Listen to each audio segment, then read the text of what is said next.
Il est l'heure du journal sur Green TV International. Mesdames et messieurs, merci de nous choisir pour vous informer. Au sommet de cette édition, le Salon international de l'agriculture et de l'agroalimentaire Cialo de Lomé se poursuit avec différents panels. La mécanisation et l'irrigation étaient au cœur des échanges il y a 2 jours. Au Sénégal, les sachets d'eau potable causent une très grande pollution dans les villes du pays. Et ceci malgré une loi interdisant l'usage des sachets plastiques. Les détails dans ce journal. Et puis la température des cours d'eau ne cesse d'augmenter dans le département de l'Oise en France. Cette chaleur de l'eau met en danger la vie des espèces aquatiques qui y vivent. Vous le verrez dans cette édition. C'est tout pour les titres. Bienvenue dans ce journal.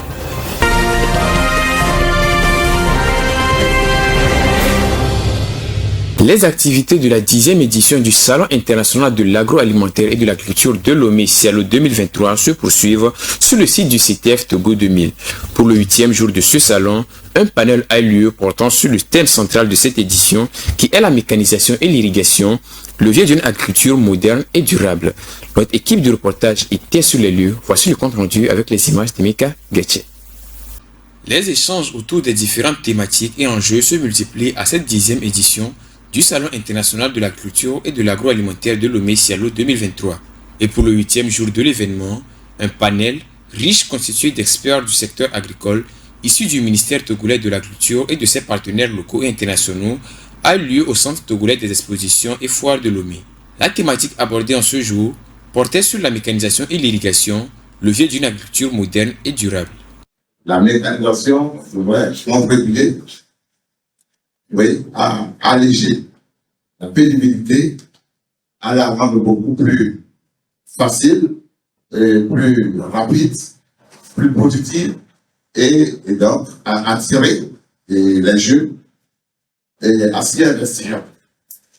Voilà. Et donc ça fait partie aussi de ces considérations essentielles qui militent en faveur de la modernisation de l'agriculture à travers sa mécanisation.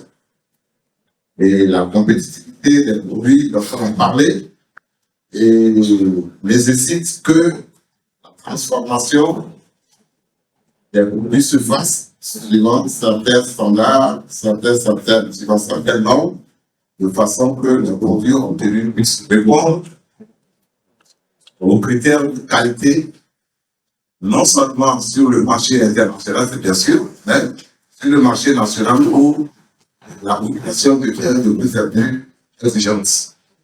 S'inscrivant dans la feuille de route gouvernementale 2020-2025, dont l'un des objectifs est d'assurer la sécurité alimentaire à l'ensemble de la population togolaise, le représentant du ministère de l'Agriculture, de l'Élevage et du Développement rural a présenté les efforts de l'État en matière de mécanisation de l'agriculture avec l'appui des partenaires techniques et financiers que sont la GIZ, l'Union européenne, l'Agence française de développement et la FAO.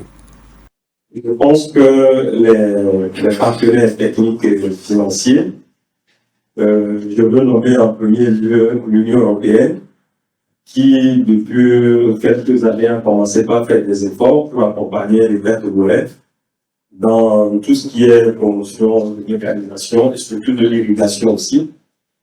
En témoigne ici, il y a de cela 2 ans, avec le concours de l'Union européenne, l'État dispose déjà du draft de tout ce qui est schéma directeur sur l'irrigation au Togo, et que nous allons continuer à travailler ensemble avec les partenaires pour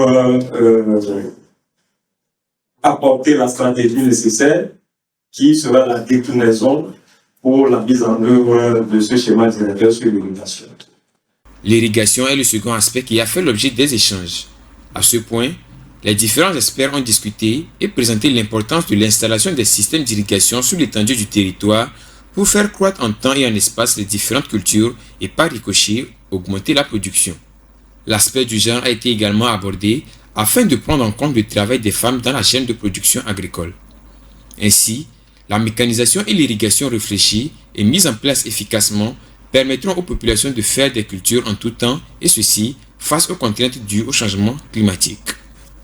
Le fournisseur de systèmes d'irrigation à l'énergie solaire Soncoltia obtient un financement pour promouvoir l'irrigation solaire en Afrique et accélérer l'innovation agricole.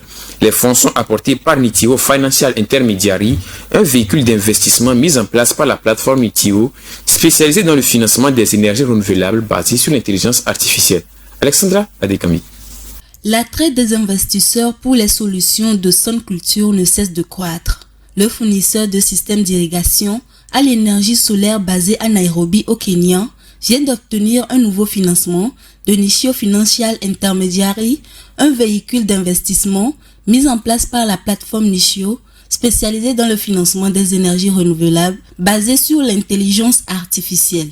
Grâce à ce financement, Sun Culture pourra augmenter sa production, lui permettant ainsi de toucher davantage de petits exploitants agricoles qui ont besoin d'un accès abordable et fiable de l'énergie et à l'eau pour améliorer les rendements agricoles nécessaires à leur subsistance et à celle des populations. Pour mémoire, l'entreprise kenyane fondée en 2012 conçoit, fabrique, finance et entretient des systèmes d'irrigation alimentés à l'énergie solaire basés à Internet des objets pour les petits exploitants agricoles, leur permettant ainsi de dépenser moins tout en cultivant plus. Cela a permis à Sun Culture d'être en mesure de proposer à la fois des ventes au comptant et un financement pay as you grow par le biais de ses canaux de vente directs et de ses distributeurs, de vendre plus de 45 000 systèmes à ce jour et de proposer des systèmes d'irrigation solaire sans batterie. La société s'est également développée dans de nouvelles régions de vente par le biais d'une entrée directe sur le marché international, de joint ventures et de partenariats gouvernementaux. Sun Culture compte également s'appuyer sur le financement de Nitio pour mettre sur pied des outils encore plus révolutionnaires à la disposition des petits exploitants agricoles. L'agriculture intensive commence à faire voir ses grands défauts. En Turquie, la terre s'effondre et des trous gigantesques se forment à cause des pompages excessifs des nappes souterraines pour l'irrigation. Cette situation inquiète les habitants et les cultivateurs. Suivons. Les sols turcs croulent sous l'effet des excès de l'agriculture. De gigantesques trous se forment en Turquie à cause des pompages excessifs des nappes souterraines pour irriguer les cultures. Large de 50 mètres et dont la profondeur peut atteindre les 40 mètres, ces cavités appelées dolines se comptent par milliers dans les champs des agriculteurs turcs, notamment dans la région d'Anatolie centrale. D'après le centre de recherche sur les dolines de l'Université technique de Konya, 2550 dolines ont été recensées en 2021 contre 299 en 2017. Un chiffre inquiétant et une situation très alarmante pour les habitants et les cultivateurs.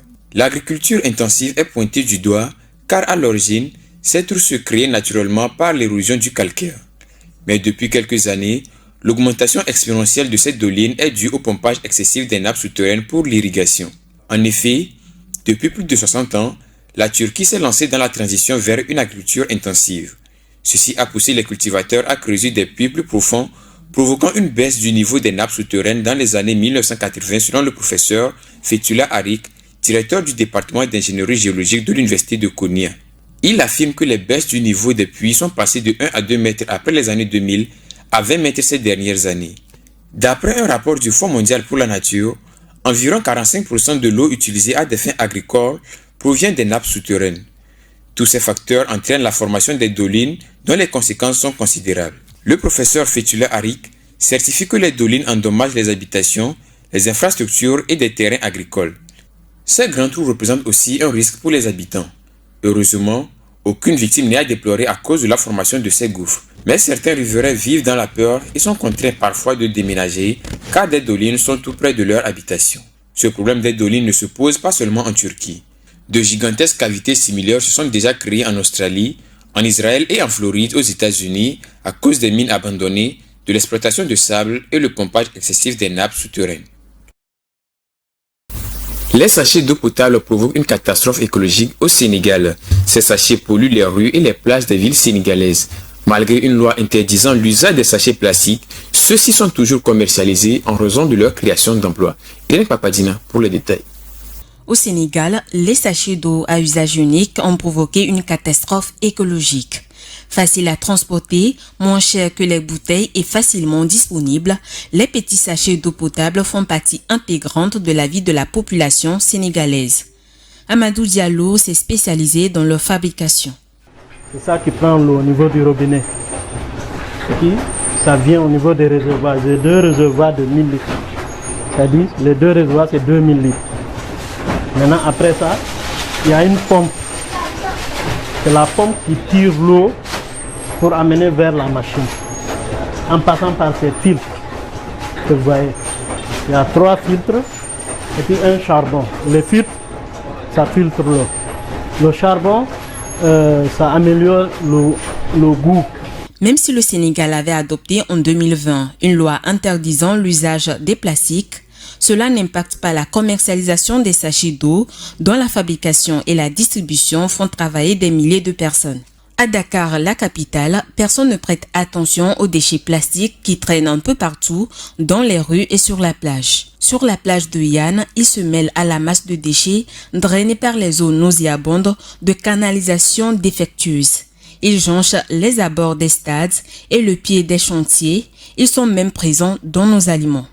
Ce microplastique peut être ingurgité par les animaux errants ou même les ovins, les bovins qu'on trouve dans la nature, les poissons également. Et on s'est rendu compte depuis quelque temps, dans nos assiettes, on mangeait du microplastique venant du poisson, venant de la viande, etc. Donc finalement, ce qui était un défi environnemental, les sachets plastiques de la nature, c'est devenu un défi sanitaire. De nombreuses unités de fabrication de sachets d'eau manquent de pratiques d'hygiène, sans contrôle sanitaire, car certains ateliers opèrent clandestinement. Plus de 250 000 tonnes de plastique sont jetées chaque année et près de 30 000 seulement sont recyclés. Ces sachets sont un produit de consommation courante dans d'autres pays comme le Nigeria, la Côte d'Ivoire et le Burkina Faso. Le tribunal de l'environnement et de la terre suspend une décision du président William Ruto. Celui-ci avait autorisé la reprise de l'exploitation forestière après 5 ans d'interdiction. Retrouvons Irène Papadina pour les détails. Le président kenyan avait expliqué que la reprise de l'exploitation forestière visait à créer des emplois et à développer les secteurs de l'économie qui dépendent des produits forestiers et qu'elle ne concernait que les arbres arrivés à maturité dans les forêts plantées et gérées par l'État. Pour la justice, cette mesure est nulle et non avenue en raison de l'absence de débat public. L'interdiction de l'exploitation des forêts avait été prise en février 2018 pour enrayer la disparition rapide des forêts au Kenya. Pour les défenseurs de l'environnement, le président William Ruto est allé à l'encontre d'une promesse de sa campagne présidentielle où il promettait la plantation de 15 000 arbres sur toute l'étendue du territoire. Le tribunal de l'environnement et de la terre de la capitale kenyane a toutefois autorisé l'abattage de 5 000 hectares d'arbres matures en conformité avec une évacuation menée par une agence gouvernementale et une réglementation en vigueur. Le rapport 2023 sur les objectifs de développement durable ODD en Afrique note que le continent est en retard sur la progression de ses cibles vers l'ODD 7, à savoir garantir l'accès à tous à des services fiables, durables et modernes à un coût abordable d'ici 2030. En 2018, seulement 20% de l'électricité produite en Afrique provenait des ressources renouvelables. Alexandra Dikambi. L'Afrique est en retard dans la progression vers les objectifs de développement durable ODD, définis et adoptés par les États membres de l'Organisation des Nations Unies ONU pour améliorer les conditions de vie et protéger l'environnement à travers le monde. En ce qui concerne l'énergie propre et abordable ODD 7, le rapport de 2023 sur l'évaluation des ODD en Afrique constate que le taux d'électrification a augmenté, mais que l'utilisation de combustibles et de technologies de cuisson propres reste limitée. En outre, le passage des énergies fossiles aux énergies renouvelables est lent. Malgré son riche potentiel en matière d'énergie renouvelable, en particulier pour le solaire thermique ou photovoltaïque, pour le géothermique ou encore des ressources hydrauliques, l'Afrique demeure marquée par un approvisionnement électrique précaire et inégal. Selon l'Agence internationale pour les énergies renouvelables IRENA, en 2018, moins de la moitié de la population avait accès à l'électricité.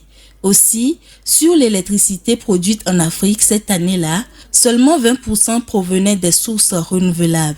L'IRENA estime par ailleurs qu'entre 2000 et 2020, 2,8 milliards de dollars ont été investis dans les énergies renouvelables à l'échelle planétaire. Seulement 2% de ces investissements ont été réalisés en Afrique et moins de 3% des emplois mondiaux dans ce type de système énergétique se trouvent sur le continent. Pour rattraper le retard de l'Afrique sur l'O2D, le rapport appelle d'augmenter le financement des infrastructures et des technologies afin de stimuler la production d'énergie durable en Afrique. Allons en Europe pour poursuivre cette édition. En France, la température des cours d'eau dans le département de l'Oise augmente ces dernières années, une conséquence directe du réchauffement climatique. Ceci impacte dramatiquement la faune et la flore, mettant en danger la vie des espèces aquatiques qui y vivent. Rafitou Mbireko pour les précisions. La faune et la flore locales font face aux conséquences de la montée des températures dans les cours d'eau de l'Oise en France. Depuis 2019, la Fédération de pêche de l'Oise a installé 28 sondes thermiques sur 1500 km de cours d'eau du département. Selon Maltide Castro, présidente de la Fédération de pêche de l'Oise, les températures ont augmenté de 1 à 2 degrés Celsius. C'est un début de saison plus précoce au mois de mai et une saison estivale prolongée, a évoqué la spécialiste. Ce contexte est encore plus stressant pour la faune aquatique, a-t-elle souligné. Entre mars 2022 et mars 2023, la température maximale en aval de l'Oise a atteint 24,6 degrés Celsius contre 23,7 degrés Celsius l'année précédente, a rapporté Le Parisien. Les espèces les plus résistantes et invasives menacent la biodiversité locale. La truite fario est par exemple vulnérable. Des températures supérieures à 19 degrés Celsius l'empêchent de se reproduire et au-delà de 24 degrés Celsius, elles deviennent létales. Face à ces phénomènes, des travaux de renaturisation des rivières et de la plantation d'arbres le long des berges sont envisagés pour maintenir des zones de fraîcheur afin de sauver les espèces aquatiques de ces cours d'eau et lutter contre le changement climatique. Et pour clore cette édition, notons que la Russie participera au développement des différents projets à coût de milliards de dollars sur le continent africain. Ces projets visent à accélérer la création des infrastructures de gaz naturel liquéfié en Afrique. Les pays concernés sont l'Afrique du Sud, la Tanzanie, le Nigeria et le Mozambique. Rafitou Mbireko pour les détails. Plusieurs pays africains entameront divers projets de gaz naturel liquéfié conjointement avec des opérateurs russes, a déclaré Sputnik Ayuk, président de la Chambre africaine de l'énergie.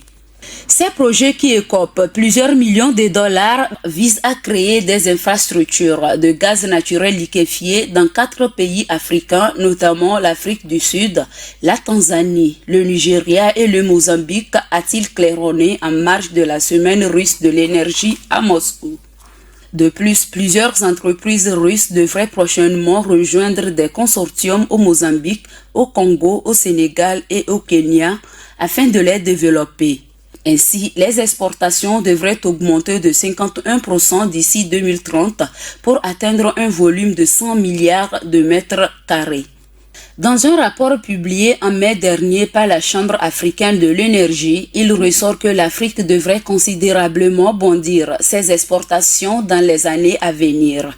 Le Mozambique devrait voir sa capacité d'exportation de gaz naturel liquéfié passer de 3,4 millions de tonnes en 2023 à 16,3 millions en 2030, puis à 31,5 millions en 2035.